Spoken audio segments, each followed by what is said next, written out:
교회의 신과 인사하겠습니다. 사랑합니다. 축복합니다. 다 잘 될 것입니다. 할렐루야. 제가 내일 새벽 6시에 아산병원에서 검사를 받아야 돼요. 6시에 받고 2시간 후에 또 검사를 받고 그렇게 해야 되기 때문에 오늘 저녁 기도회를 마치면 밤에 올라가야 됩니다. 그리고 내일하고 모레 이틀간 사모님이 백내장 수술을 하세요. 아직까지 나이가 젊은데 상당히 좀 근심이 많습니다. 그래서 여러분 기도를 많이 해주세요. 수술이 잘 되고 후유증 없이 깨끗하게 잘 치료되도록 기도해 주시기 바랍니다. 그래서 내일부터 수술을 하루 한 정도 하고 또 화요일 날 한 정도 하고 수요일 날 또 수술 결과를 확인하고 그렇게 해서 내려와야 하기 때문에 수요일 날 제가 내려드립니다. 하나님의 은혜 가운데 모든 일정이 언제나 잘 맞추어 올 수 있도록 기도를 많이 해주시기 바랍니다.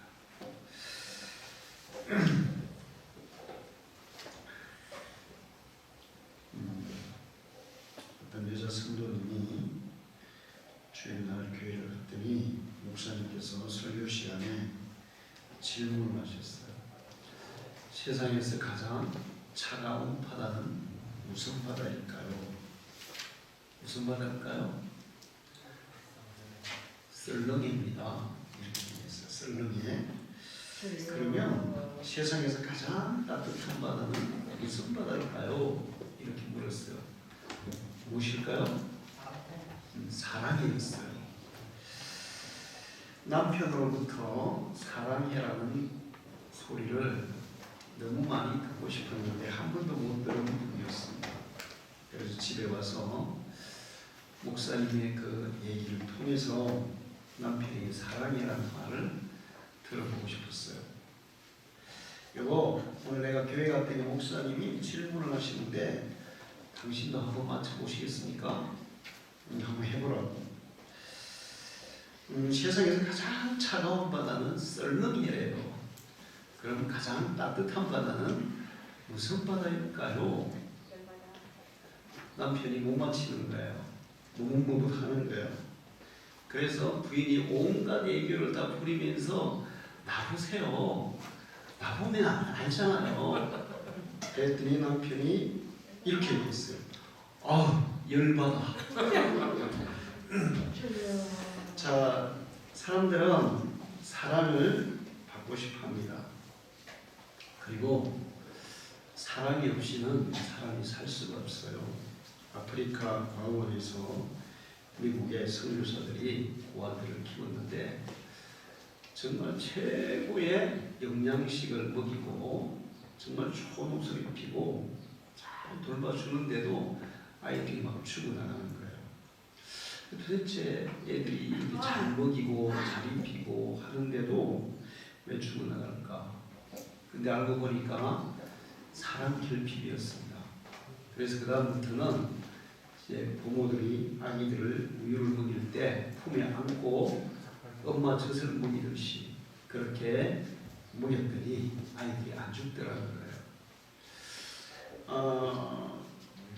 모든 살아있는 식물들은 사실 사랑이 필요해요. 근데 사람은 더더욱 사랑이 필요해요. 동물들은 뭐 사랑이라는 것을 느끼지는 못할 거예요. 그냥 손길을 느낄 수도 있어요. 또 주인이 나를 좋아한다 이런 것들도 느낄 겁니다. 그런데 제가 이 말씀을 준비하면서 사랑에 대해서 여러 가지 생각을 많이 해봤습니다. 근데 인간이 가지는 최고의 고귀한 감정이 뭘까? 사랑이었어요. 왜 하나님은 우리에게 서로 사랑하라고 하시고 하나님을 향해서도 사랑하라고 하실까? 사실 믿음이라는 것은 있죠. 그냥 인격이 없어도 믿을 수가 있어요. 우상은 인격이 있어요? 없어요? 없어요. 사람들이 손으로 만든 거예요. 물건에 불과해요. 그런데도 사람들은 우상을 믿습니까? 안 믿습니까? 믿어요. 근데 사람들은 우상을 사랑할까요? 사랑하지는 않습니다. 인격이 없는 것은 우리가 믿음의 대상이 될 수도 있지만 사랑의 대상은 될 수가 없어요. 인격이 있는 존재만 서로 사랑을 나눌 수가 있다는 것입니다. 우리가 동물에 대해서 좋은 감정을 가지고 있을 수 있어요. 정말 좋다. 그러나 사랑한다. 동물과 사람이 서로 사랑이라는 교감이 가능할까? 그것은 불가능한 것 같아요. 인격을 가진 존재들만 서로 사랑이라는 감정을 나눌 수가 있다는 거죠. 하나님은 인간과 똑같은 인격을 가지고 계세요. 사람과 같은 생각, 지식, 감정, 똑같은 감정을 가지고 계십니다. 그런데 이제 인간이 가지고 있는 그런 생각이나 지식이나 감정보다 더 차원 높은, 더 완전한 그런 인격을 가지고 계세요. 그 하나님께서 인간을 만드실 때 인간에게만 인격이라는 것을 부여해 주셨습니다. 그래서 인간을 하나님의 형상대로 지었다 그렇게 말씀하세요. 하나님의 형상대로 지었다는 것은 하나님의 인격을 인간 속에만 불어넣었다는 것입니다. 여러분, 강아지가 인격적으로 서로 이렇게 하는 거 보셨어요? 강아지는 인격이 없습니다. 본능만 있어요. 배고프면 먹어야 되고 힘이 센 강아지는 힘이 약한 강아지를 이렇게 지배하려고 하고 동물들은 다 그래요. 힘이 강한 강아지가 힘이 약한 강아지를 이렇게 막 먹이는 먼저 먹으라고 배려하고 그 다음에 또 뭐 이렇게 섬기고 이런 것들은 제가 여기 30년 이상 강아지를 키워봤지만 포치를 못했어요. 항상 힘센 놈이 먼저 먹어야 되고 먼저 차지해야 되고 힘 약한 것을 짓밟아야 되고 억눌러야 되고 근데 인간은 그렇지 않아요. 강한 자도 인격을 가지고 있기 때문에 사랑을 가지고 있기 때문에 약한 자를 배려하고 약한 자를 먼저 이렇게 섬기는 그런 모습을 볼 수 있어요. 그게 인격자라는 것인데 인격을 가진 것이라는 것입니다. 그래서 사랑은 인격을 가지고 있는 인격체만이 할 수 있는 고귀한 감정이에요. 하나님은 우주 만물을 창조하셨어요. 그래서 모든 창조물을 다 하나님이 귀하게 여기십니다. 그런데 인간은 그 창조물보다 훨씬 더 귀하게 여기실 뿐 아니라 사랑하세요. 자, 예를 들어서 어떤 예술가가 조각 작품을 막 멋있게 만들었어요. 그러면 이제 뿌듯하고 자부심이 있겠죠. 거기에 대해서 애착이 있겠죠. 근데 그 예술가가 결혼해서 자녀를 낳았어요. 그러면 자기가 만든 예술 작품과 자기의 자녀와 그 차이는, 그 느끼는 감정은 완전히 다른 거예요. 아무리 잘 만들어도 작품은 작품에 불과한 거예요. 그러나 자기 자식은 작품이 아니라 자기 자신과 같고 때로는 자기 자신보다 더 소중한 존재라는 것을 느끼고 삽니다. 하나님께서 인간을 그렇게 만드셨어요. 그래서 인간을 지극히 사랑하십니다. 어떤 우주 만물보다 인간을 지극히 사랑하세요. 하나님이 사람을 얼마나 사랑하시는지를 나타내주는 성경 말씀은 무엇일까요? 요한복음 3장 16절이죠. 다 같이 해보겠습니다. 시작. 하나님이 세상을 이처럼 사랑하사 독생자를 주셨으니 이는 그를 믿는 자마다 멸망하지 않고 영생을 얻게 하려 하시느니라. 하나님께서 자기 자신보다도 더 소중한 자기의 독생자를 인간을 구원하고 인간을 살리기 위해서 내어 주셨다는 거예요. 인간을 얼마나 사랑하길래. 그래서 어떤 목사님은 하나님이 사람들을 사랑하는 거, 그게 너무 사랑해서 잔인한 사랑이다 이렇게 하죠. 자기 아들을 죽이는 사랑이니까 너무 잔인한 사랑이다. 뭐 표현하기가 참 그렇긴 한데 그렇게 표현하게 됐어요. 그렇게 정말 자기 자신의 생명보다 더 소중한 자기 독생자를 죽이시면서까지 사람들을 사랑하시는 그것이 하나님의 사랑이라고. 예수님도 우리를 사랑하셔서 기꺼이 자기의 목숨을 내어 주신 줄로 믿습니다. 요한복음 15장 13절 14절을 보면 사람이 친구를 위하여 자기 목숨을 버리면 이보다 더 큰 사랑이 없나니. 예수님께서 우리를 위해서 자기의 목숨을 버리셔서 정말 그 큰 사랑을 우리에게 보여주신 줄 믿습니다. 사람들은 상대방의 환심을 사기 위해서 마음으로 사랑하지 않으면서 말로만 사랑한다고 하기도 해요. 가식적으로 상대방의 마음을 속이는 그런 가식적인 표현을 하기도 합니다. 그런데 하나님은 자기 아들의 생명을 바쳐서 우리에게 사랑을 보여주셨어요. 만약에 상대방이 나를 위해서 자기의 목숨까지 내어준다면 그 사람은 진정으로 나를 사랑하는 사람인 줄로 믿습니다. 우리에게 뭐 선물을 하고 뭐 생일날 꽃을 주고 뭐 보석을 선물하고 그래도 제가 보니까 막 사랑한다면서 보석을 선물하고 뭐 좋은 차도 선물하고 뭐 아파트도 선물하고 뭐 재산도 막 어마어마하게 내주고 그러면서도 나중에 막 헤어지더라고요. 그런데 목숨까지 상대방을 위해서 내어준다면 그것은 진정한 사랑이고 더 큰 사랑은 없을 줄 알아요. 여러분, 여러분의 목숨을 내어드릴 만큼 사랑하는 사람이 있습니까? 그런 사람이 여러분이 있기를 축원합니다. 또 여러분도 그런 사랑을 받기를 축원합니다. 그런데 하나님은 그렇게 우리를 사랑해 주셨어요. 자기의 생명을 버리면서까지 사랑을 표현해 주셨어요. 이게 우리를 향한 하나님의 사랑입니다. 하나님이 우리를 사랑하시는 사랑을 가장 잘 표현해 주는 비유가 있어요. 예수님의 비유죠. 무엇일까요? 하나님의 사랑이 어떤 것인지를 가장 잘 비유적으로 얘기해 주는 얘기가 뭘까요? 그렇죠. 돌아온 탕자 얘기예요.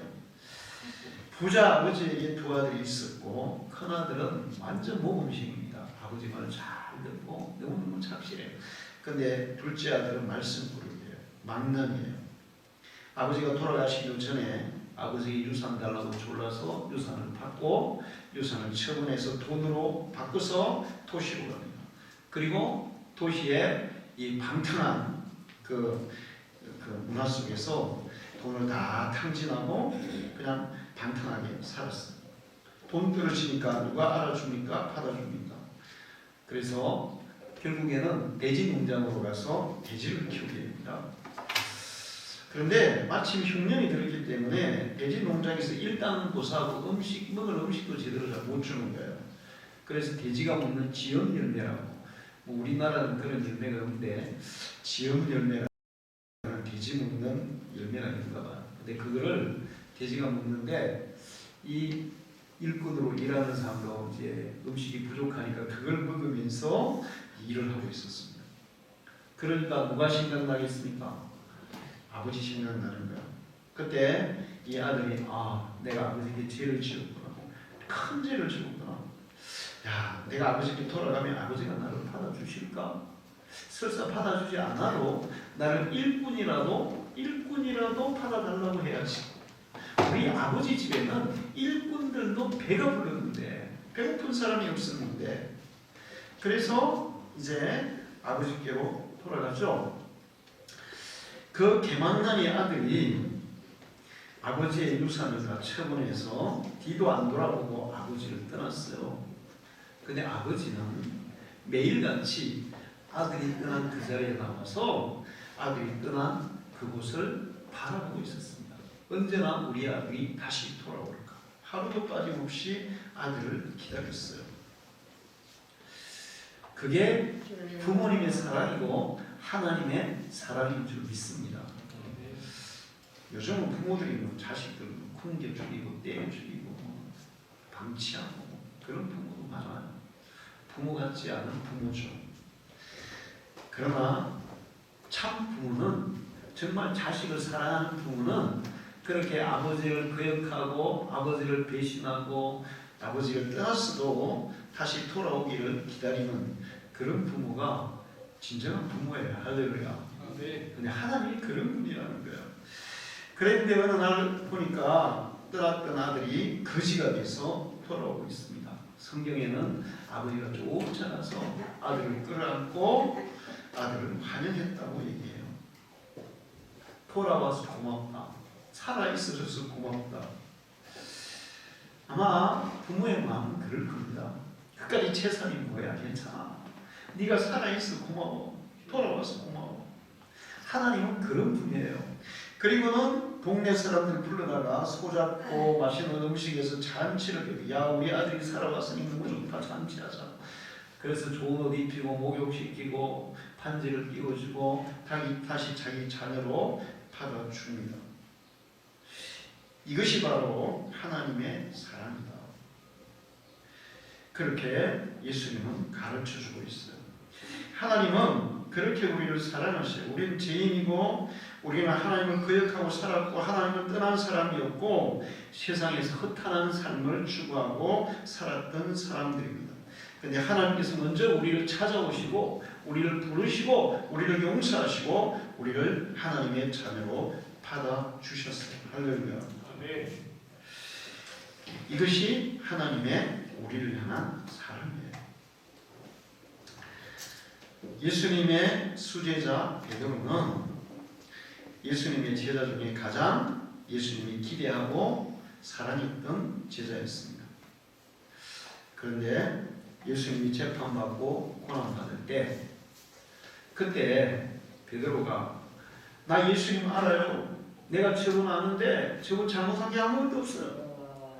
내가 저분과 같이 먹고 자고 3년을 따라다녔는데 저분의 일은 단 한 가지도 잘못이 없습니다.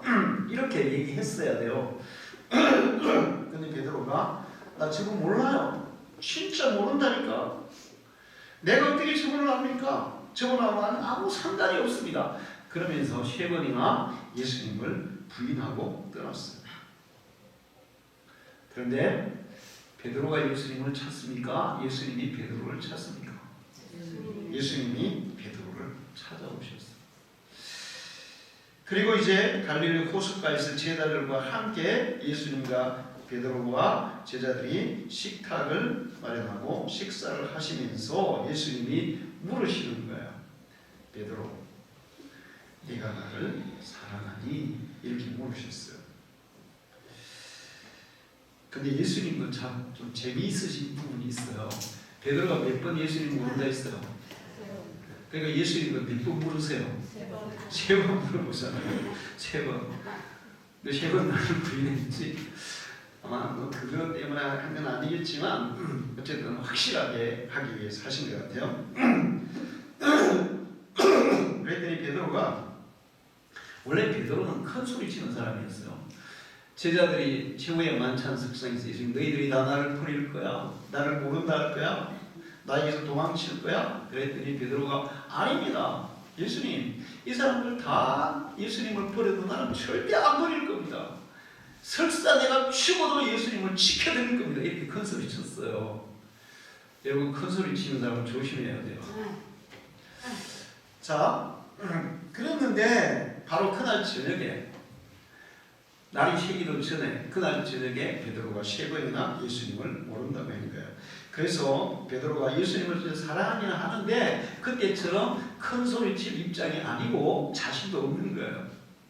그때 같았으면 예수님 진짜 나 예수님 사랑하죠. 무슨 소리입니까? 내 예수님 진짜 사랑합니다. 이렇게 얘기했을 거예요. 그런데 베드로 자신이 없는 거예요.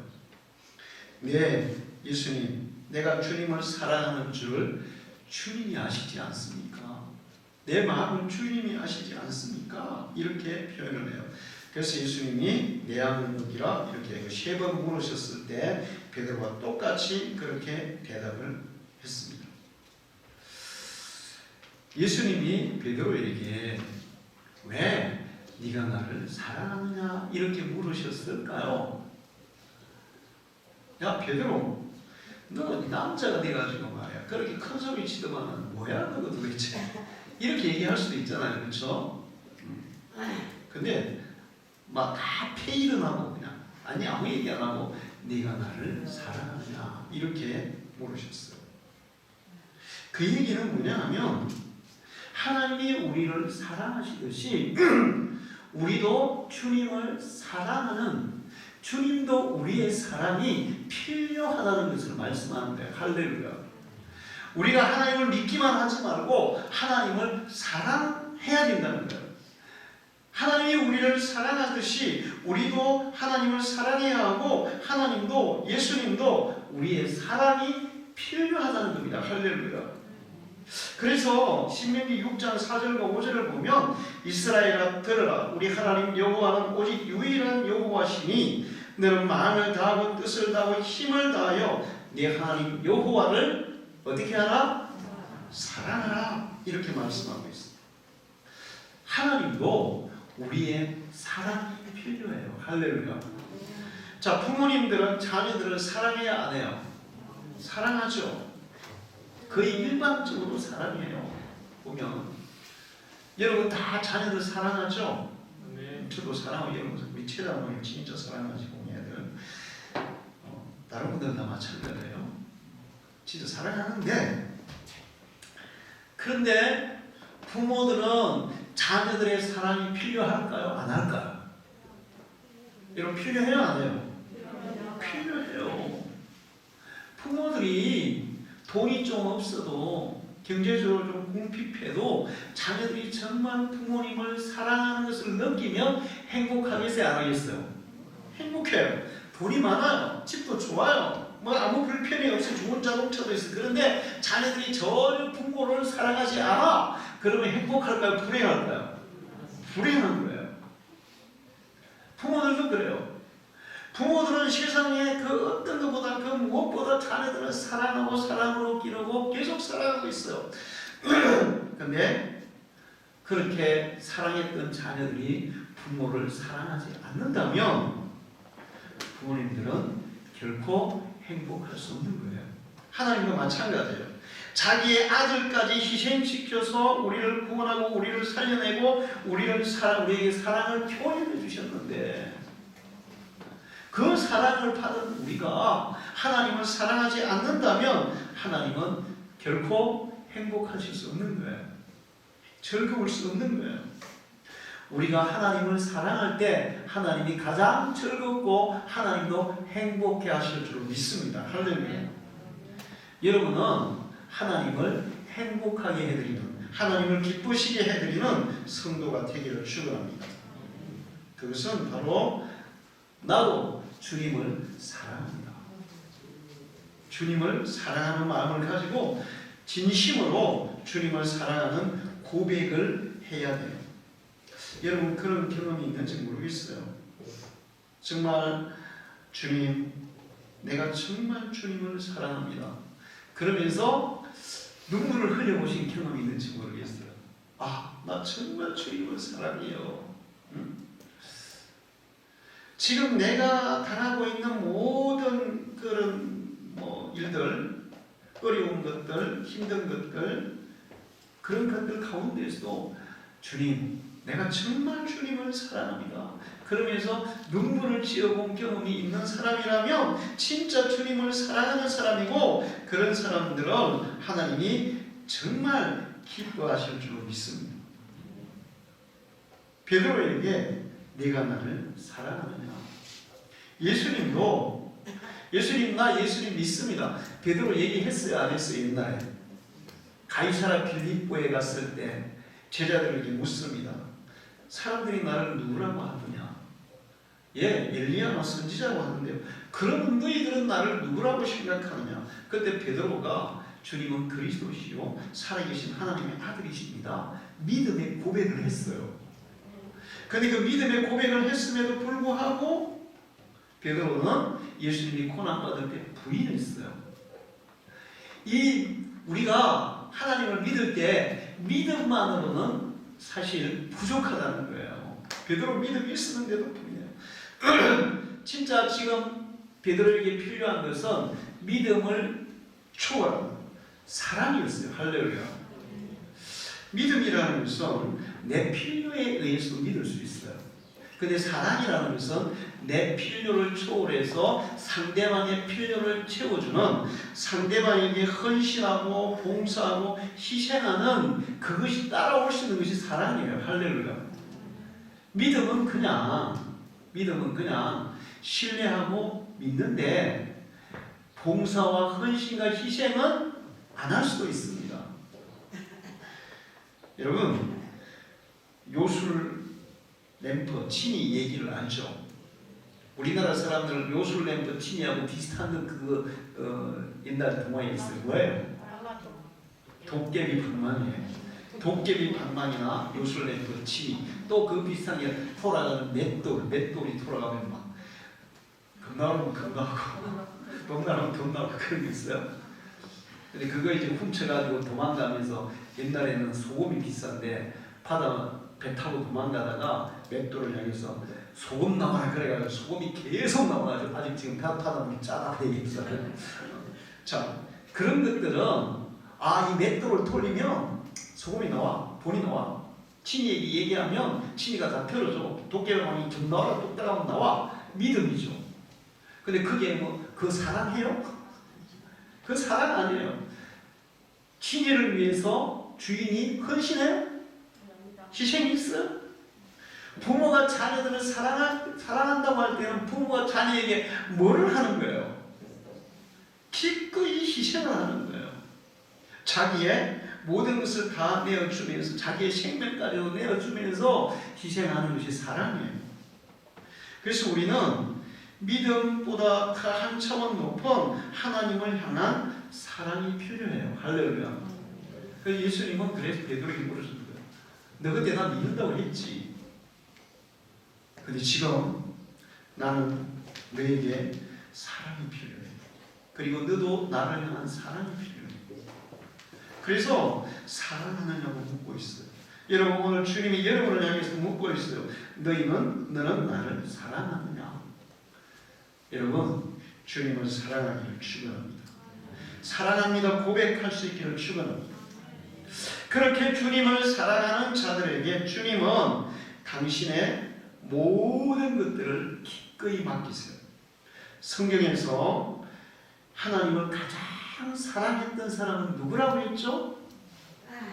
다윗이에요. 가장 능력이 탁월했던 사람은 무엇이고, 가장 믿음이 좋았던 사람은 아브라함이고, 그런데 하나님을 가장 사랑하는 사람은 누구라고? 다윗이었어요. 다윗이 얼마나 하나님을 사랑하는지 몰라요. 성경을 한번 읽어보세요. 정말 다윗은 하나님을 사랑합니다. 그래서 하나님도 다윗에게 하나님이 가지신 모든 것을 다 줬어요. 목동에서 왕으로 만드십니다. 왕이라고 그냥 왕이 아니에요. 그 다윗의 후손 속에 하나님의 아들을 믿고 이 땅에 보내시는 그 일도 다윗을 통해서 하시는 것을 볼 수 있어요. 할렐루야. 아멘. 다윗에게 일반 사람들에게 없는 다양한 능력을 주셨는데, 그 중에서 그 탁월한 능력이 뭐냐면 찬양의 은사예요. 다윗은 찬양을 잘했어요. 그래서 찬송시를 많이 작사하고 작곡하고 직접 찬양하고 또 사람들을 시켜가 악기를 만들어서 하나님을 찬양하게 하고 그렇게 찬양하는 사람이었어요.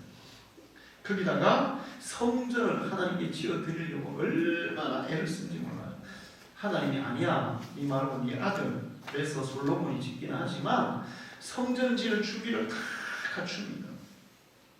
그런데 그렇게 사랑하니까 하나님께서 다윗에게 그런 여러 가지 신령한 능력도 많이 주셨는데 시편을 읽다 보면 다윗의 시편에 예수님에 대한, 예수님이 이 땅에 오시고 고난받으시고 우리를 위해서 죽으시고 그 하시는 모든 하나님의 아들이 이 땅에 오셔서 할 일과 이루실 일들을 다윗을 통해서 예언한 게 많아요. 할렐루야. 다윗은 왕이에요. 예언자가 아니에요.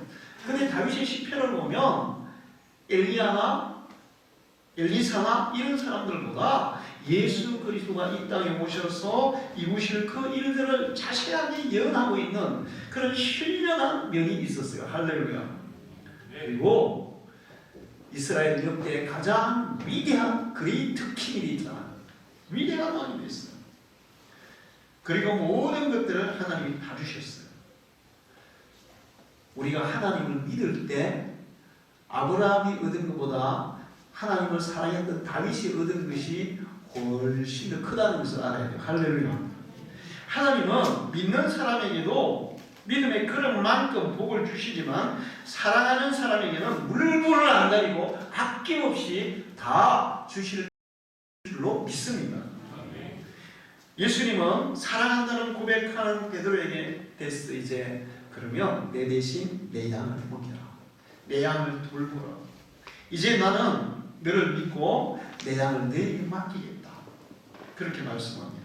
사랑하는 자에게 양떼를 맡겨요. 할렐루야. 뿐만 아니라 잠언 18장 17절을 보면 나를 사랑하는 자들이 나의 사랑을 입으며 나를 간절히 청하여 나를 만날 것이며 하나님을 사랑하는 자들이 하나님의 사랑을 입으리라는 거예요. 할렐루야. 자, 부모가 자녀를 사랑합니다. 근데 자녀도 부모를 사랑합니다. 근데 여러 자녀들이 있는데 그 중에 어떤 자녀는 부모를 사랑 안 해요. 전혀 안 해요. 그리고 마지막 유산은 누구에게 물려줄까? 예? 아니 목사님 그래도 나는 내 말도 거역하고 그 다음에 그냥 가출해가지고 집에도 안 돌아오고 그 다음에 온갖 못된 짓만 해도 우리 그 자식이 똑같이 줄 거예요. 이런 사람은 정말 하나님의 마음을 가진 사람이고 나부터도 그런 자식에게는 유산을 안 줍니다. 그냥 사랑하는 자에게 다 줘요. 할렐루야. 하나님을 사랑하는 자에게 하나님이 사랑을 주시고 또 만나 주신다고 말씀하고 있어요. 할렐루야. 여러분 하나님을 만나기를 축원합니다. 사모님이 사실 이 수술을 앞두고 사모님 뭐 하나 하면 그냥 하지 않아요. 그러니까 뭐 심야 기도회 때 기도회를 준비해도 얼마나 많은 시간을 준비하는지 몰라. 그 다음에 이게 뭐 약을 하나 먹어도 다 검색을 해봐요. 그냥 인터넷에 유튜브에 다 검색을. 그래서 백내장 수술도 이제 다 검사를 했어. 그래서 무슨 부작용이 있고 그러다 보니까 나이가 이제 뭐 70 이후라면 좀 괜찮은데 아직까지 또 이제 젊은데 하니까 여러 가지 막 불안하잖아요. 그래서 후유증에 대한 얘기도 많고 뭐 그다음에 수술하고 나서 뭐 일주일간 세수도 못한다고 그다음에 뭐 한 달간은 뭐 이게 옆으로 또 한번 엎드려서 차지도 못한다 그러고 정말 이 여러 가지 막 불편한 게 많아요. 근데 그거보다도 또 많은 후유증들을 얘기하기도 하고 그래서 고민이 많이 되잖아요. 그래서 이제 계속 기도를 했는데 주님께서 걱정하지 마라. 수술해라. 그렇게 음성을 들려주셨대요. 할렐루야. 자, 여러분 그렇게 기도를 막 고민하고 막 걱정하고 막 하는데 주님이 염려하지 마라. 내가 도와줄게. 그러면 모든 문제 해결되는 거예요. 할렐루야. 마음의 염려 근심 사하십니다. 하나님을 사랑하는 자들에게 주님의 음성을 들려주시고 그들을 만나주시는 줄로 믿습니다. 여러분, 하나님을 만나기를 축원합니다. 만나는 그 순간 여러분의 문제는 해결된 줄로 믿습니다. 하나님을 사랑하는 자들은 모든 일을 합력하여 선을 이루느니라. 결과적으로는 하나님께서 다윗도 보면 여러 가지 막 우여곡절이 너무 많아요. 힘든 일도 많아요. 그러다 지나고 나서 보면 그 모든 것들을 합력해서 하나님은 선한 결과를 다윗에게 주신 줄 믿습니다. 여러분도 하나님을 사랑하며 살아갈 때 여러분의 인생에는 항상 선한 결과가 있을 줄로 믿습니다. 할렐루야. 지금 경제적으로 어려운 것이 도리어 나중에 더 유익하게 작용할 줄로 믿습니다. 지금 직장으로 어려운 것이 여러분에게 더 유익한 걸로 하나님이 주실 줄로 믿습니다.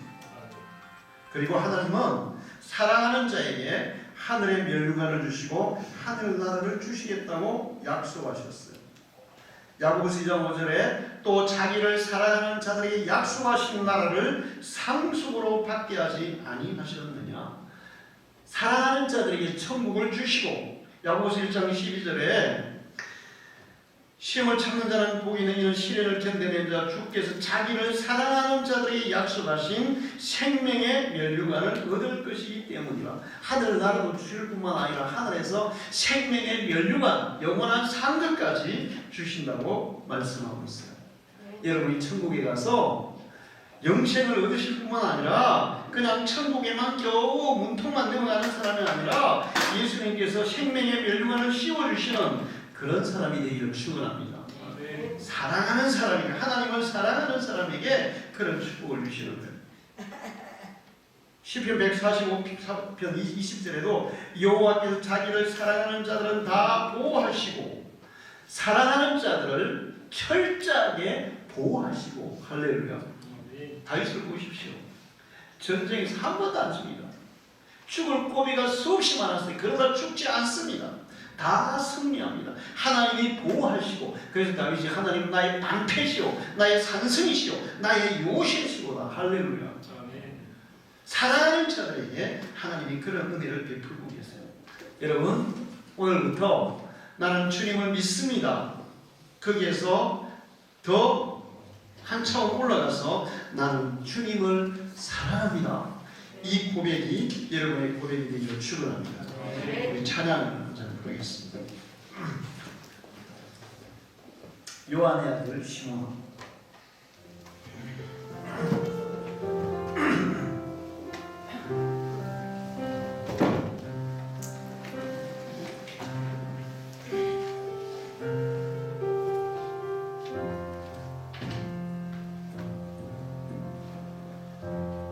요한의 아들 시몬아,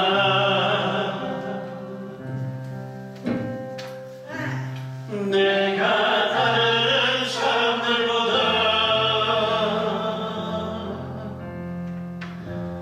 나를 더 사랑하느냐.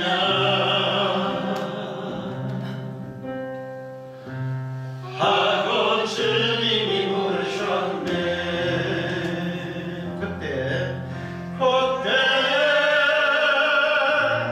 나는 주께 대하겠네. 내가 주를 사랑하는지.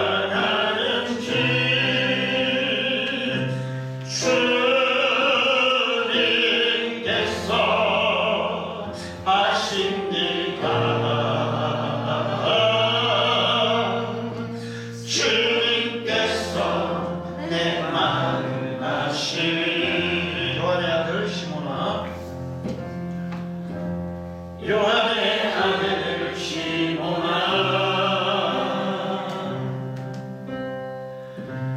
내가 다른 사람들보다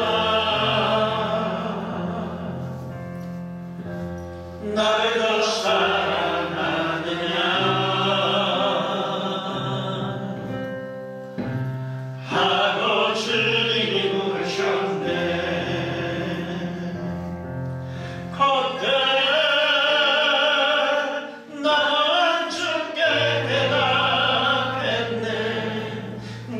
주를 사랑하는지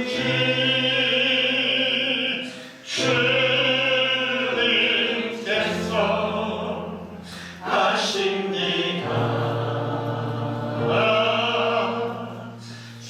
주님께서 내 마음 아시니.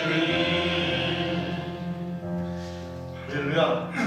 우리 한 장 더 부르겠습니다. 이거는 정말 베드로의 고백이 아니라 나의 고백. 부르시기 바랍니다. 사랑합니다. 나의 예수. 조금 올긴 소리 조금 키워주세요. 조금 쉬고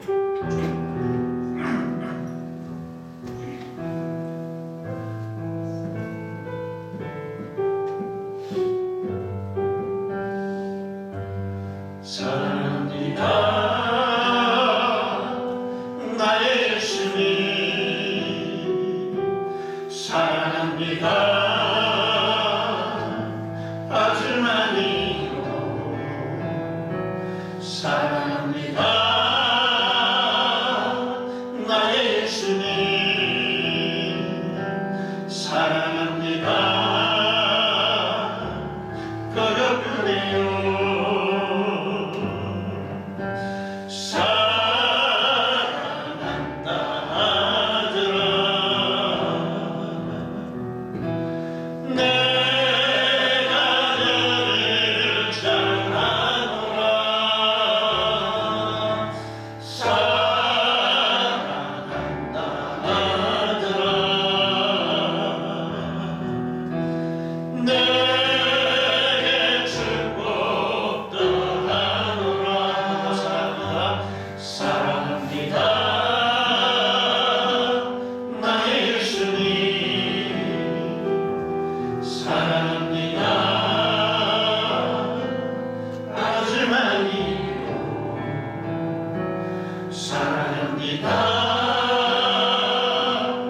나의 예수님 사랑합니다. 그렇군요. 사랑한다 사랑한다 내 딸아. 내가 너를 잘하노라.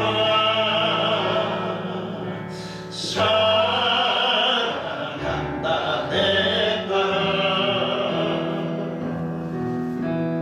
내게 축복도 하노라.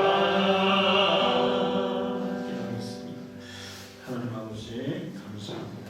오늘도 저에게 귀한 말씀을 주시니 감사합니다. 하나님은 우리를 사랑하셔서 독생자도 희생시켜 우리를 구원하시고 자녀로 삼아주셨습니다. 오늘도 끊임없이 우리는 하나님의 뜻을 따르지 못하지만 한결같이 사랑하시고 우리를 붙들고 가심을 믿습니다. 이 시간에 우리도 주님을 사랑합니다. 내가 진정으로 주님을 사랑합니다 고백하는 참 믿음의 사람들, 정말 진정한 사랑의 고백이 있는 성도들 되게 해 주옵소서. 주님이 우리를 사랑하신 것처럼 우리도 주님을 사랑하며 살아가는 저희들 모두가 되게 해 주옵소서. 예수님의 이름으로 기도하옵나이다. 아멘.